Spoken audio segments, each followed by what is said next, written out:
awareness about ESG and about the career opportunities in ESG, right? Because ESG is a dynamic field, it is changing very fast. A lot of new regulations coming in, lot of new reporting frameworks coming in, lot of new areas coming in, right? So we now will see some traction going forward in carbon markets and sustainability. A lot of fields, right? So it is important to create this awareness because most of you, so some of you are already working in this field, but most of you know about ESG through social media or through, you may have read it about it somewhere, in some article or somewhere. Right. And what is happening currently is there is a bombardment of information, I would say, bombardment of data on social media. So it's like, you are standing on crossroads, you have different roads going in different directions, and you don't know which way to go, which is the right direction for you, right? And because, different directions suit different people, right? And this is because of a dearth of information. You have so many articles, so many, the courses coming in, I mean, expensive courses. They talk about a lot of fundamentals, they talk about a lot of theoretical stuff, no practical stuff, right? No support in how you can make a career, what you will do in real life, what you will do practically when you start working in the industry, how you can, prepare yourself for the interview. So that kind of stuff is, I mean, it is there in bits and pieces, but lots of study material is there. And people are sort of confused what to study, where to start, right? Where to go, which is the right direction, which is the right career for me, right? So these are the things which, which are the challenge for us currently. And then I'll move on to what is ESG. As you all know, most of us know that ESG stands for environmental, social, and governance. These are the three pillars of ESG, right? Three different areas. So ESG, if we talk about ESG as a framework, as a reporting framework, right? So we have three different areas of reporting, ESG reporting. One is your environment, which forms a major chunk of ESG reporting. Then comes the social part. Then comes the governance part. Now, social and governance are also gaining traction, they're gaining speed, as we move forward. Now, it is a framework. Currently, in current world in 2025, we talk about ESG from two different angles mainly. First is the framework, your reporting frameworks, and second is your compliance, your regulations. A lot of new regulations coming in, right? Lot of regulations. There we are going from voluntary to mandatory regulations, right? But now to start with, as ESG as a framework, what does it mean? So we have all, or most of us have heard about GRI, right? And GRI is, I would say, the earliest reporting framework which became public. So they published their first draft guidelines somewhere in 1999. So it's been 25, 26 years now, right? And GRI has matured like anything. Now we are following GRI 2021. In GRI, we have guidelines, we have materiality assessment, right? We have sectoral standards, we have topical standards. And apart from GRI, we have TCFD, we have something called SASB, SASB, which are the topical, which are the sectoral standards, right? Now we have ESRS, which has branched from CSRD regulation, lot of reporting frameworks. So it's a big field. Why it is very big is because, most of the organizations, right, 80-90% of the organizations, they are reporting, and they are reporting. And I would say uh, they have to go from the voluntary to the mandatory, mandatory frameworks. Also, the smaller players, the smaller companies, the smaller organizations, they also will come under the net. Already they have an option to report the voluntary reporting. It is applicable for them. But yes, going forward, it will become mandatory. So in India, we have BRSR, right? So which is mandatory for top 1,000 companies by market cap. Also, CSRD has come for companies which are doing the business in European Union, which are registered in European Union. Although it has been delayed by 2 years for most of the organizations, but again, after 2 years, it will, come, and all the organizations which are under the net will have to comply. So this is why the field is, growing at, ever, I would say, the faster pace day by day. The other countries will also come up with their mandatory regulations, right? Some companies, Australia is working on their regulations, and Canada is working, on their regulations. Other Middle Eastern countries are also working on their regulations. And with regulations will come the reporting frameworks, your mandatory reporting frameworks, right? So this is evaluate. So what we do by reporting is we evaluate the company's performance on these three areas, and the risks and opportunities they're facing, the strategy that they have designed and they have implemented. So all this is disclosed by way of annual reports or your ESG reports, right? And what is happening is this, ESG as a framework or the reporting frameworks are used by first set of users are your investors, then companies, naturally they are doing the reporting, right?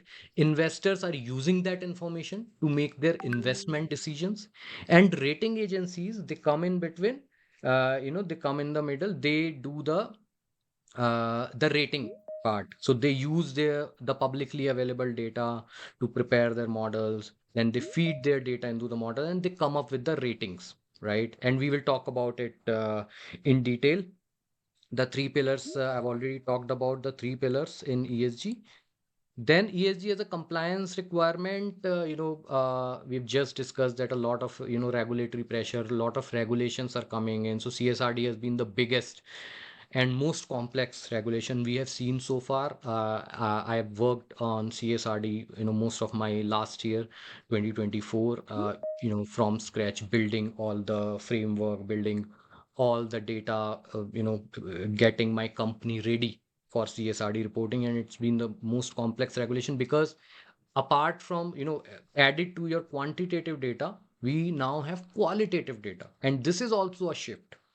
So till now, there was just the numbers and the data and some bit of, reporting and other things which goes into the report. But now going forward, there will be a lot of stuff, lot of details which the organizations have to disclose, right, in order to comply, value chain related information, the processes that you're following, the policies that you have in place, the initiatives that you're, doing, the governance that, you have, the governance which is there in place. So these are the things which are there. Just a moment, I think some people are still joining. Okay.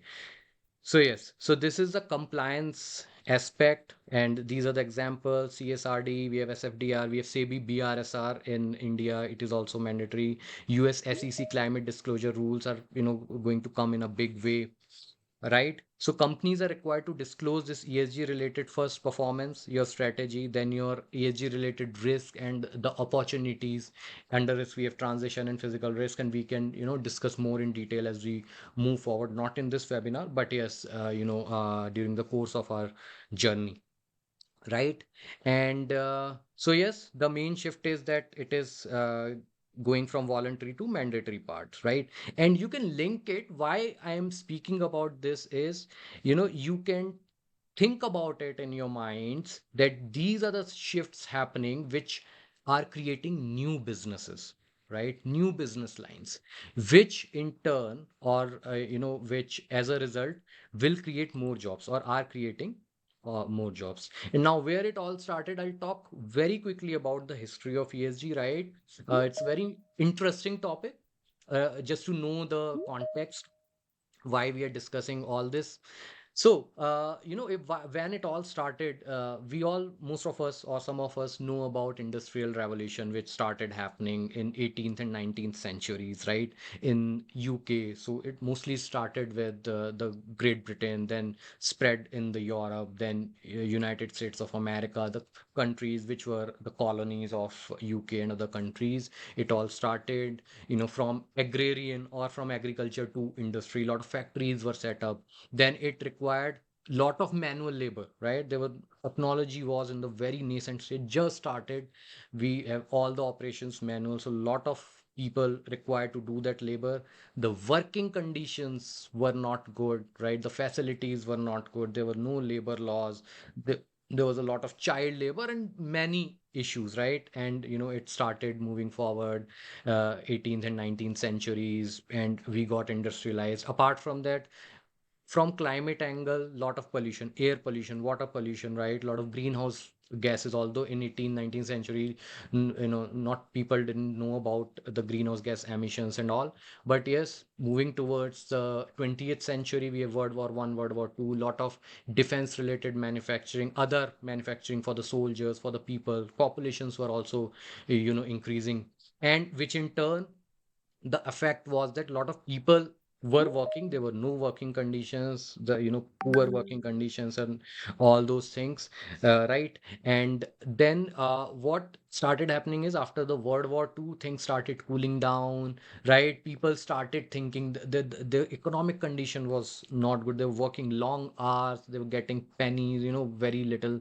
salary or very little compensation in return, very poor condition. So, many activist groups started, civil rights groups started, some took, violent shape and form, some were peaceful. But yes, as a result, some policies were formed, right? As a result, people started, the organizations, they started thinking in this area, okay? And that, many civil rights the policies and all those things were formed, so the social angle came.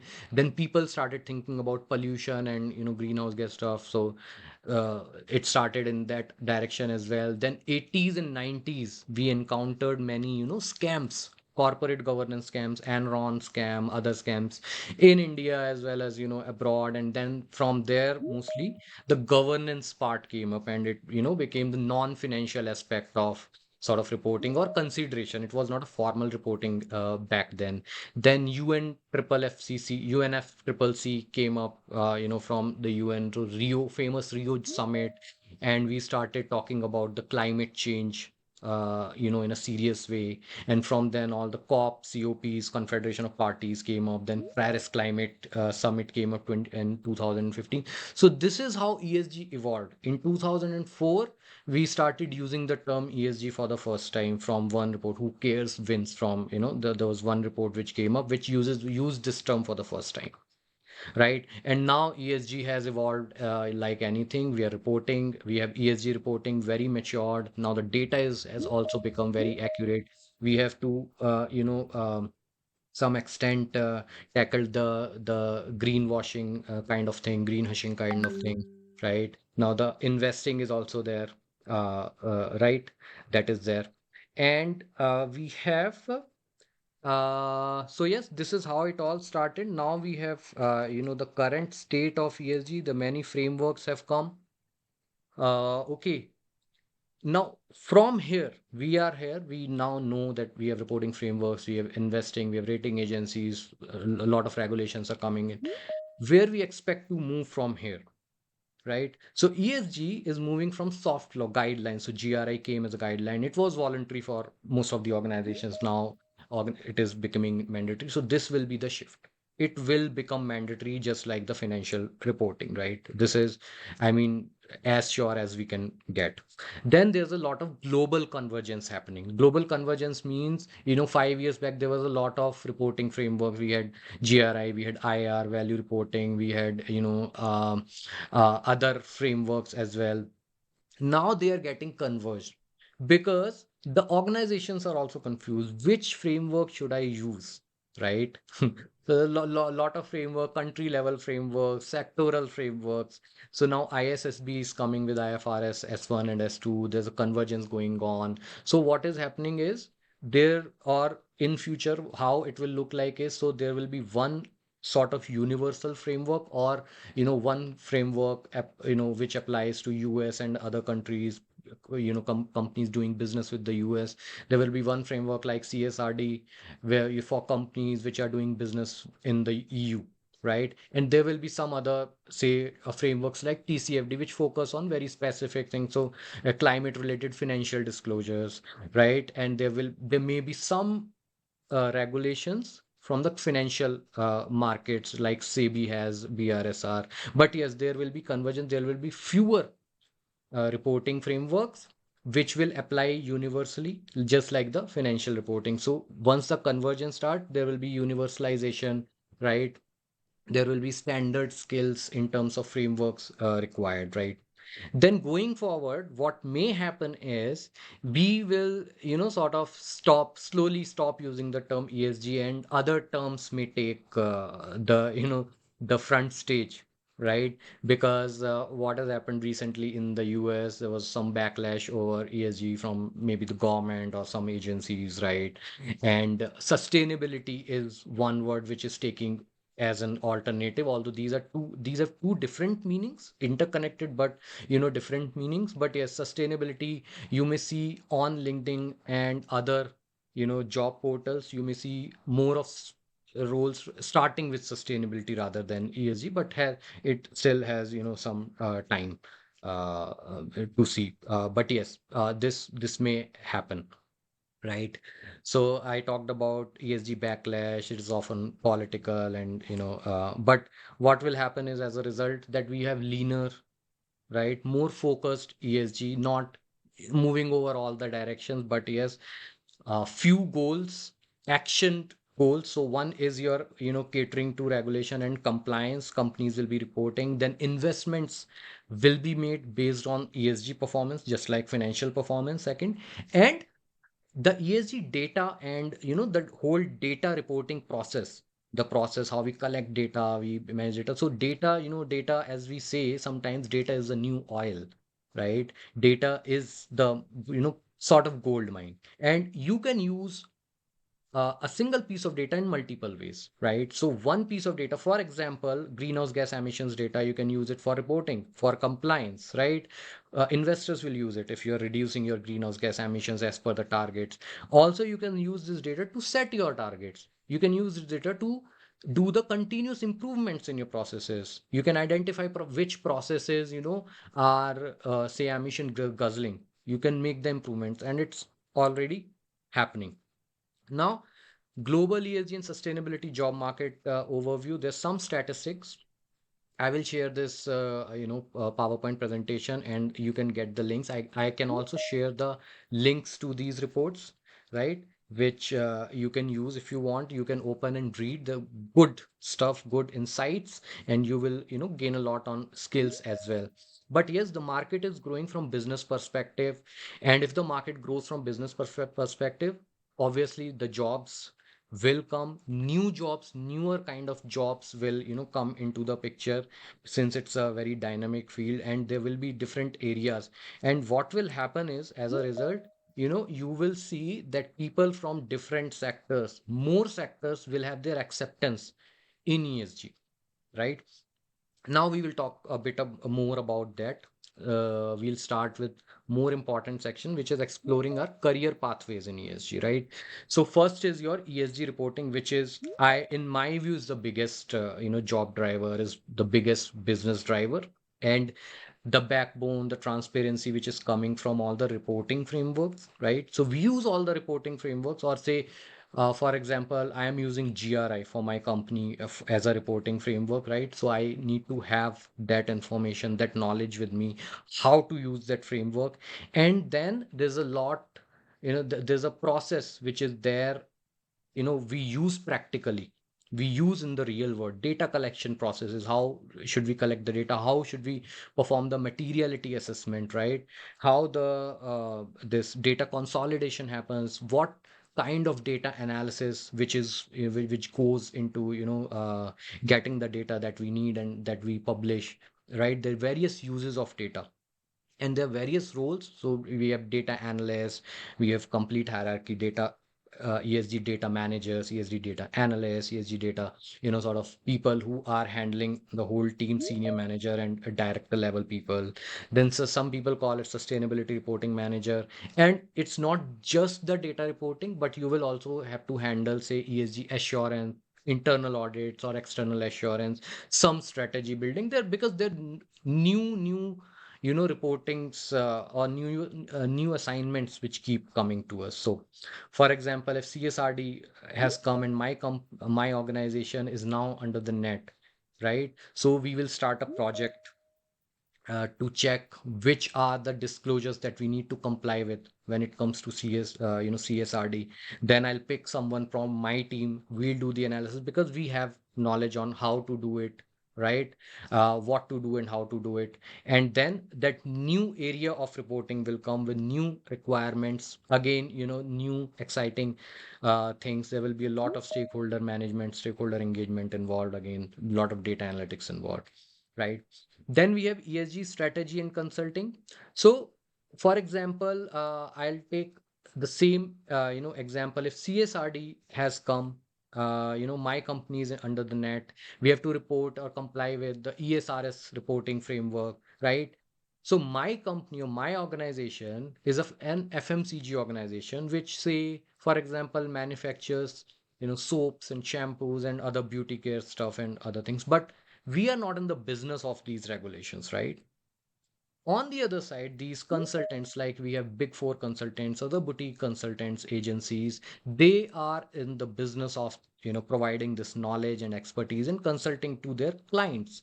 So what I'm gonna do is I will engage a consultant, right, to know more about my applicability, to know more about the legal stuff, to know more about the compliance, what I have to do, to prepare a strategy for myself, for my company, how should we move forward so that we get a guidance on this, right? So if the industry grows, the consulting part also grows. And this is, the another big line where a lot of jobs are there currently, right, on the scene, and a lot of jobs will be coming up. And in strategy and consulting, it's very wide.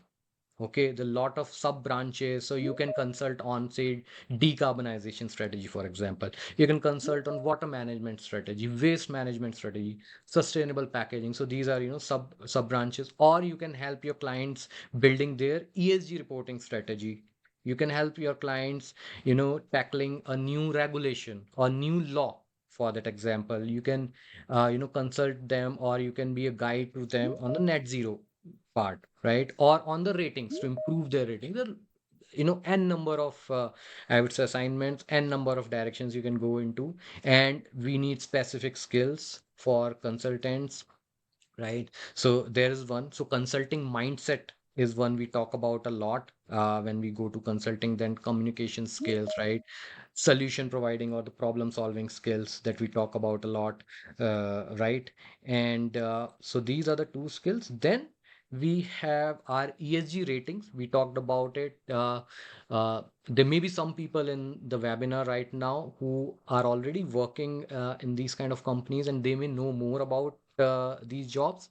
But yes, I connect with some people who are working in ratings, and they want to switch to ESG reporting because of the variety of jobs that we do, variety of activities that we do, and because of the growth that we have on the ESG reporting and consulting side. But yes, ESG rating agencies, like, their companies like MSCI, the companies like S&P Global, I think Bloomberg is also the one. Then we have, Indian companies like CRISIL, CARE, ICRA. So SEBI has given licenses to some of these agencies to do ESG ratings. So this industry is also growing, and it's a good, starting point, because the entry barrier is low for this kind of work, and you can start and then maybe switch if you want. So this can be one option if you're coming from a totally unrelated field and you have some knowledge about, data, and some other skills, right? So ESG research analyst, ratings specialist, etc. So what they essentially do is there's a lot of publicly available data in annual reports and ESG reports, right? In publicly available disclosures. So what they do is they take all this data, they prepare their database, they have their models wherein they feed this data. Sometimes they also do primary data collection, right? They connect directly with their clients. Mostly it is secondary. They get the publicly data from publicly available domains, prepare the models, and their clients are big investment banks, the PE funds, the venture capital funds, mostly mutual fund houses, or big investors who get the data from them, right? They have their own models. They do the internal brainstorming or mind mapping, whatever you would like to call it. And then they make their decisions, investment decisions, right? To invest in a particular company. So they may take whole sector wise data. They will compare the data for all the companies. They may also take financial, aspects into the mind, and then they make their investment because their motive is to get the good return on investment. Then fourth is your ESG finance and investment, and we just talked about, big investors, and it's this field, right? So you also take into consideration not just your data, but also your risk and opportunity. So what risk an organization is standing on, climate related risk. So what can be a climate related risk? One example is that, my FMCG company, it has a manufacturing unit which is situated very close to a river, which may get flooded. So that flood like situation is a risk, and there will be some aspects on how we measure that risk. What is the score of that risk? Likelihood. What is the likelihood of that flood waters getting into my manufacturing unit? What is the likelihood of, yeah, so likelihood, and what is the severity? What will be the severity? So there's a whole lot of tools which calculate all these aspects, right? And then we have your ESG assurance. So all the data reporting, ESG assurance is a very important aspect now that we are moving towards some mandatory, disclosures, mandatory reporting frameworks, regulations. So data has to be assured. So assurance is playing a more and more important role as we move forward. CSRD, all the data has to be assured, and even the organizations which are doing the reporting as per GRI, they are getting their data assured because it adds to the reliability of data. It adds to the accuracy that okay, the data is assured externally by an agency. So there's a responsibility attached to the data. The data is reliable, we can rely on this data, right? So this is where assurance is playing a role big time, and you need to have some audit related skills or investigative skills, and it is also a good field to enter in, right? Suited for certain category of professionals, but yes, with proper training and all those things, you can also get at an entry level and then make your career in it. Then sixth is your sustainability communications and advocacy related. So there's a content creation, there's a so your communication stuff, and it can be any sort of communication, stakeholder communication, investor communication, right? Your branding, your marketing, and all those things. So all in all, what I'm trying to say is not just for environment and sustainability professionals, but ESG, with a proper strategy, proper mindset, with the perseverance, right, the patience and the training. If you have that willingness, if you have that, that I want to make a career in ESG field, then I think it's still not late to make that career, right? Either you are a finance professional, there's a lot of demand for CAs and MBAs in this field, right? Because of the controls aspect, right? We need controls, we need more and more accurate data, right? Accountants, we need a lot of accountants. That engineers, obviously, we need in sustainability. Then lawyers, we need lawyers because of these regulations. And if you see, open some sites, you will find a lot of environmental law, environmental policy related courses. That's where it is coming from. Then data, we are dealing with a lot of data. We want to automate a lot of reporting and other investing stuff. So a lot of data scientists are required, right? And AI will play a very big role going forward. And I think AI is such a topic that I will create, or I will prepare a separate webinar or separate meeting, or separate call or separate video for just to talk about AI and how you can leverage your AI skills, how you can build your AI skills, right?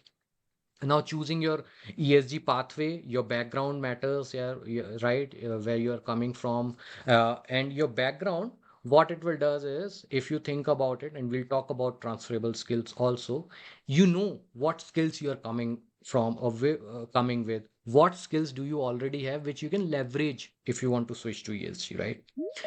And again, the second point is related your alignment. So your background means your alignment. So for example, if you are coming, say, from a data related field, then you have data reporting related skills, data preparation, data analysis related skills. So your skills may more be needed in data reporting, ESG data reporting kind of profiles, right? Your preferred work environment, are you consulting material you like, you know going in a lot of meetings with clients, explaining your solutions to your clients, solving their problems, right? Sometimes there's a lot of firefighting if you like that, or you like sort of industry setting. By industry I mean, say FMCG industry. You want to do the internal reporting, which is a bit more relaxed, but yeah, on the consulting side there are a lot of more learning opportunities. Or you want to do some stuff in the policy, or you want to make some softwares or some solutions, reporting solutions, automated solutions, etc. And also your passion. But I've kept your passion in the last, because we sometimes have passion. Okay, the climate is changing. Okay, we are the global warming. I want to do something.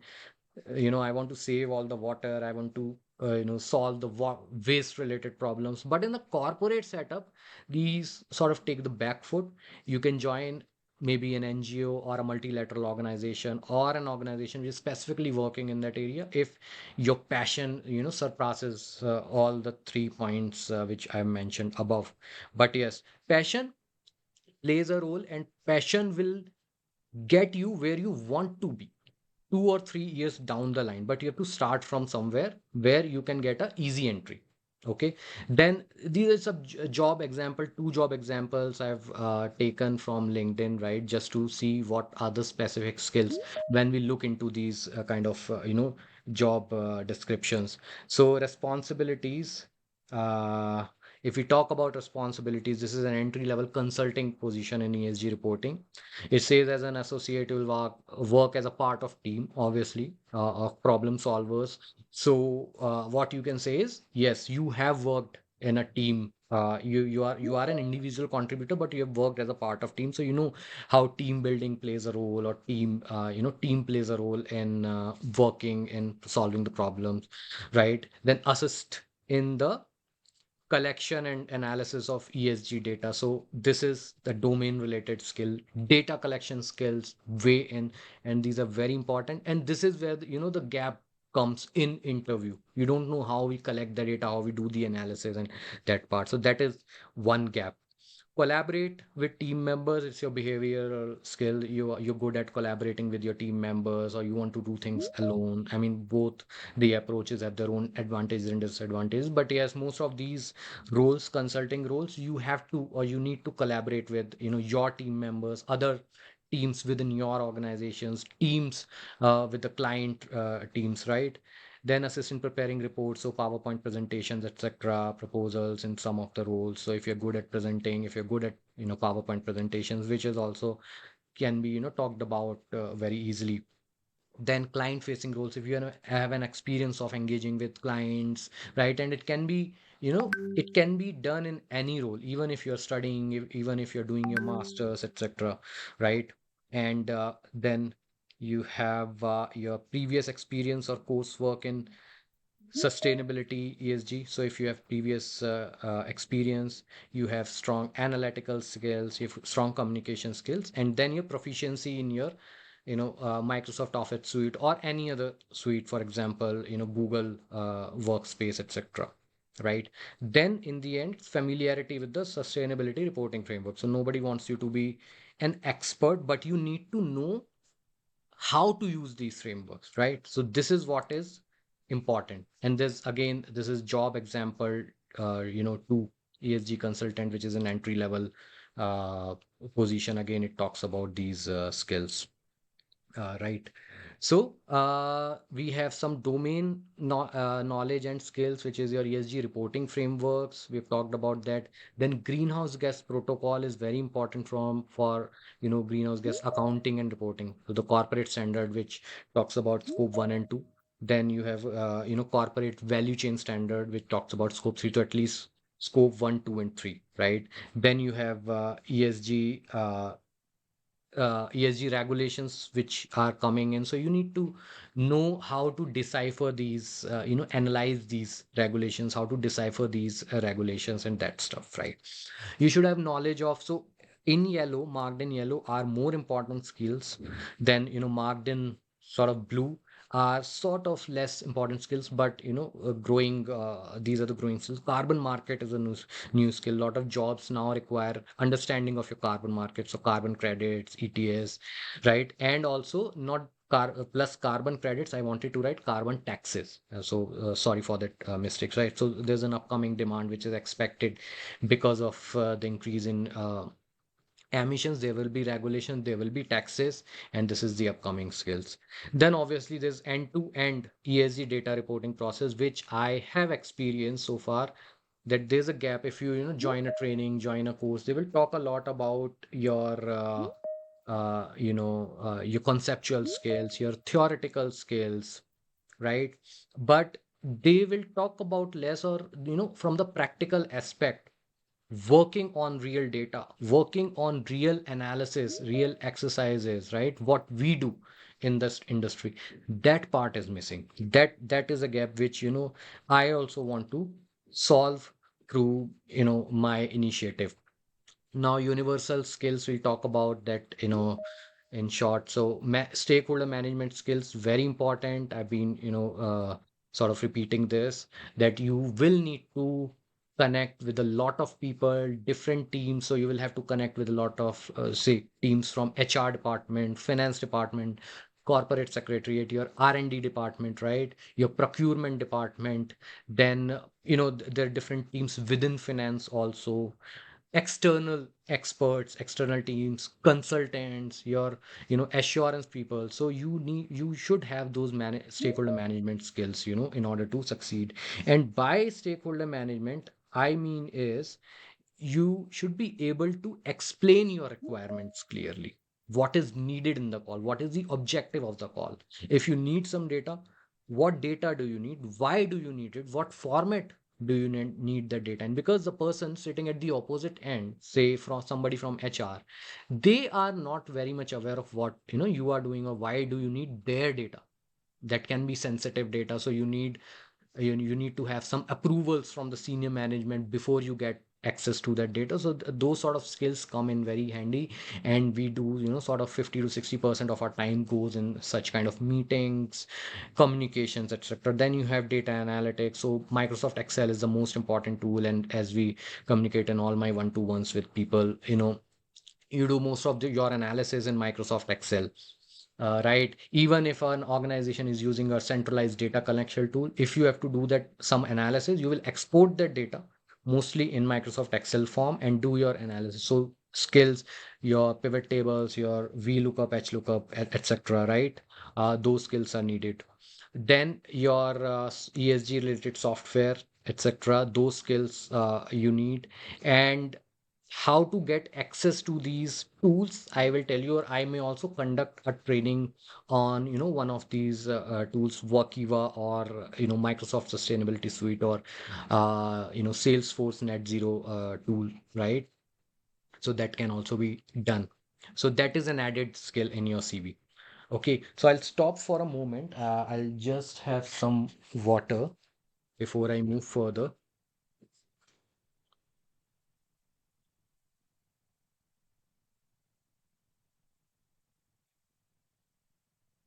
Right, so let me just stop sharing for okay, let me just keep on sharing.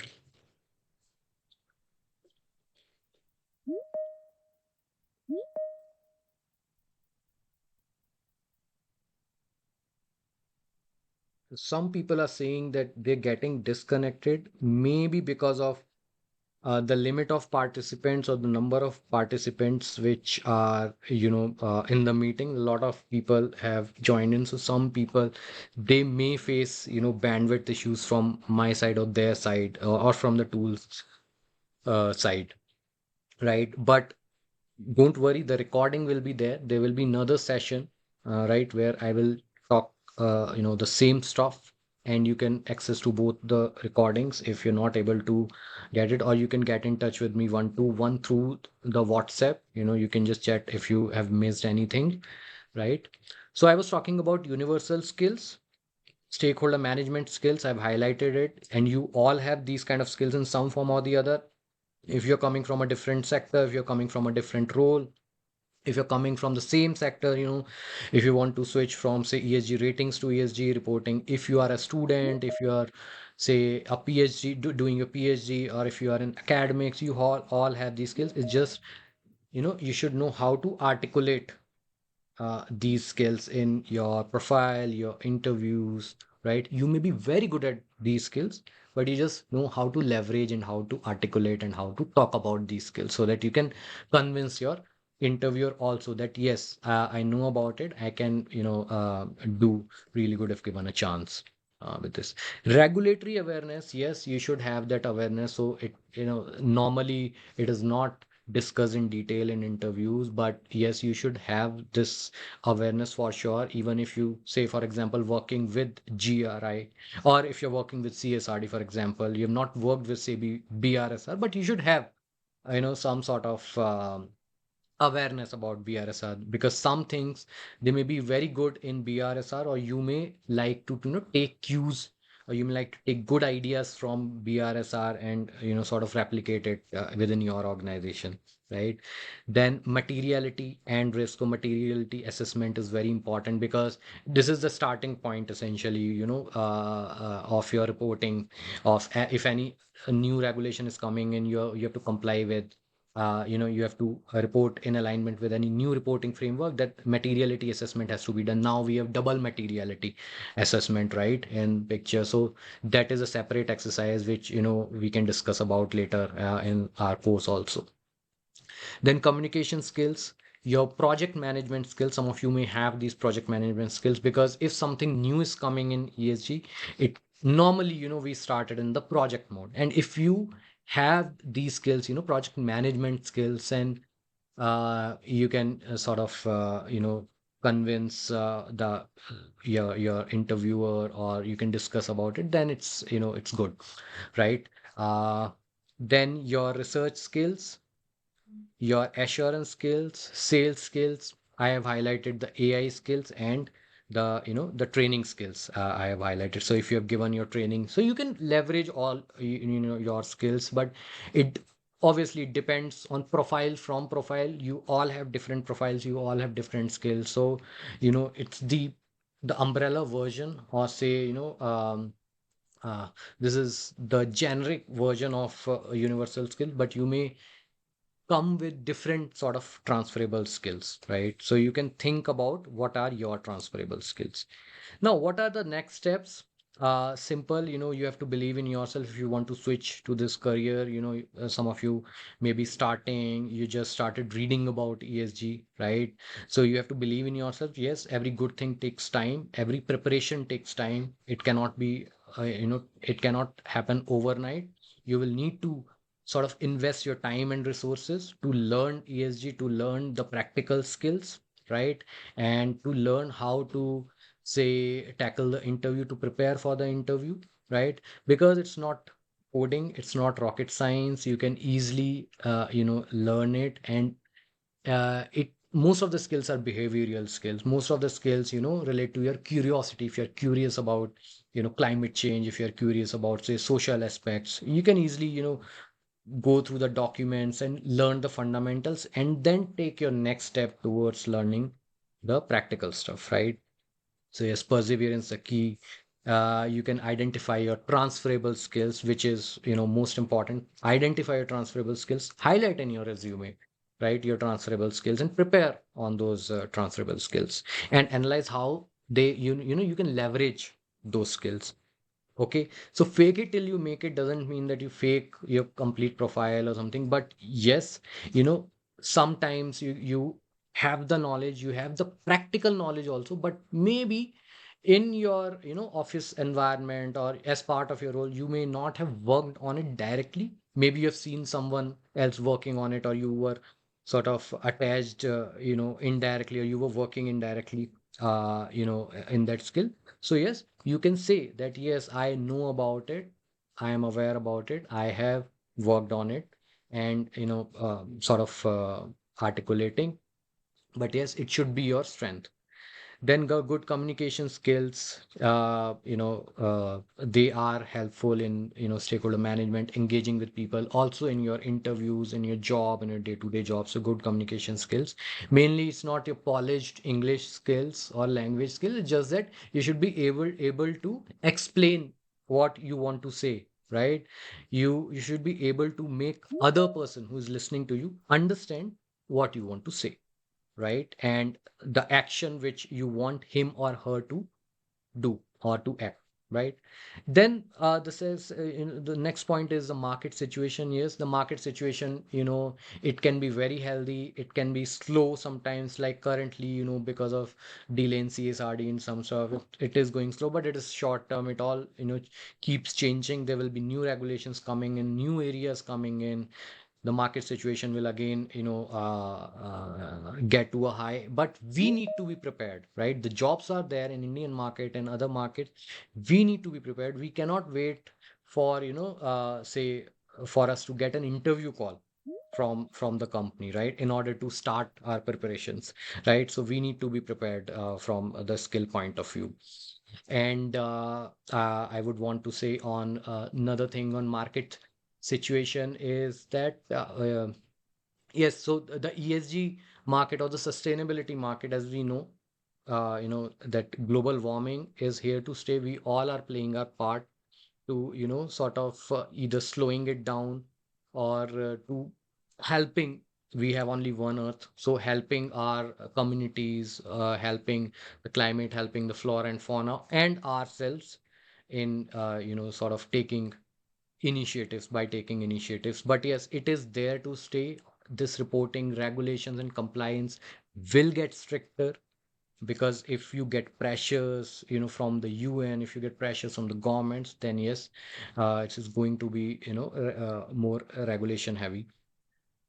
Then yeah, the last point. Okay, the certifications help, but practical skills are far more important. So if you have some certifications available which has a practical content in it, you know, they're doing some practical exercises or some projects, then yes, it's, you know, good. You will be interview ready, you will be job ready. If you do just certifications to add that in your, you know, CV, you know, there are very few certifications that add that kind of value in your CV, and they're very costly, right? So most of the certifications are like, you know, they'll talk about the conceptual stuff, they only the theoretical stuff, right? Which is, you can also read about it if you want, you know, for free, and there are a lot of free courses available. So good alternatives are those free courses. Then discuss before enrolling into a paid course. If you come across any course, you can maybe discuss, ping me, you can discuss with me if you should enroll into that you know, course, right? Especially if it is a costly course. If it is a free course, or if it is you know, not a costly course, then you can go and just from knowledge point of view to gain knowledge, because knowledge is always good, right? You can do that.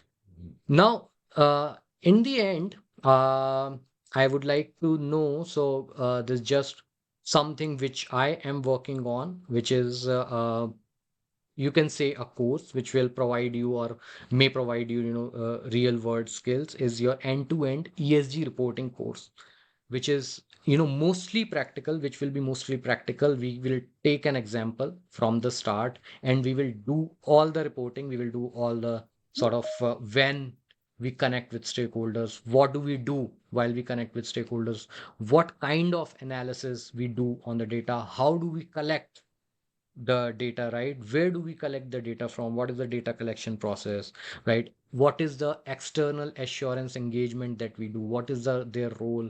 Where do they come in, right? What analysis do they do, right? What approvals do they provide? So data consolidation and reporting. So the complete process, how the data is getting into your ESG reports, what all approvals are required, what all analysis are required. So we'll be working a lot on Microsoft Excel and maybe other tools, right? We'll be preparing some presentations. We will be, playing with scenarios where we will have to connect with stakeholders, right? So role playing and those sort of things. So yeah, you will be sort of prepared in uh, complete process, end-to-end process, and you can sort of add that with your theoretical skills, your conceptual skills to make your profile complete, right? So homework assignments will also be there, exercises will be there, practical use cases with the analysis, with the the presentations, etc. Greenhouse gas reporting exercises will also be there, so the process which we do on ground will be there. Reporting frameworks, knowledge, use cases will be there. What to read and how to read these, reporting frameworks will be there. Then the personalized mock interview and other branding topics from interview perspective. So all that will be a part of this course, and we'll discuss. I'll probably discuss that later during our journey. So I'm currently working on this course, but yes, this is the the biggest gap, or this is a gap which I found or came across, right? So now this is it. We've already crossed almost 1 hour. I will stop sharing and